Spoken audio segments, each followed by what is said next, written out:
We took a detour to handle making files customizable, but now we're back to trying to get rid of the discrepancies between our files. So we created a very simple ESLintRC customization and a more complex one that's more robust for README. And now we want to deal with getting the discrepancies out of this diffs file. So let's go back to here. Let's run the diff for ESLintRC and see what we are seeing in the difference. Let's use our chart. ESLintRC. Let's look at the differences there. And you can see that this is not surprising. All three of the changes are pointing to the left. That means that they're all in the generated file. It's not surprising because we basically emulated the same file, but we added these comments to be able to make it work. So now let's look back again at the chart for resolving differences. See that they are all on the code side only.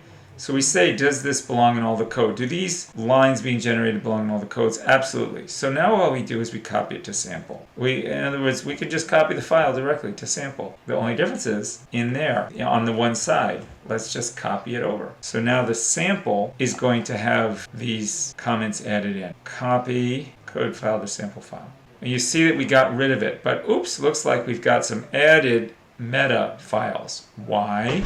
Because the meta files, as I said, store custom code. And now for the first time, we have custom code being generated in our generated code, and the sample doesn't have that. Again, the rule is if you have something that belongs, that's only on the code side, and if it belongs in all of them, then you should copy it over. So let's do. We can set the file equal to meta once again. And we need to copy recursively. I believe that did it. Let me just do a quick sanity check here.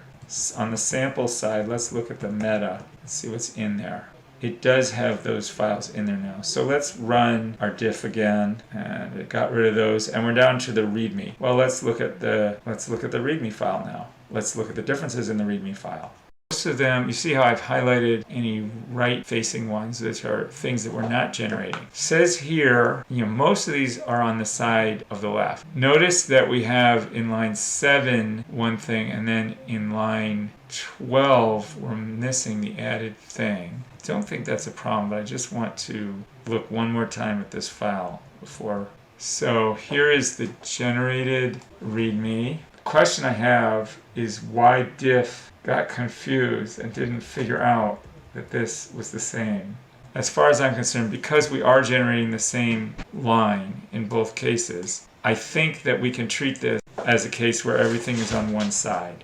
Yeah, all of these things that are being generated are comments. So let's go ahead and do this. We'll copy the file to our sample. Now we run another diff, and we have gotten to the point where all of the files that we have to deal with now are the files that are not being generated. The next step is going to be to classify those and remove them based on their categories.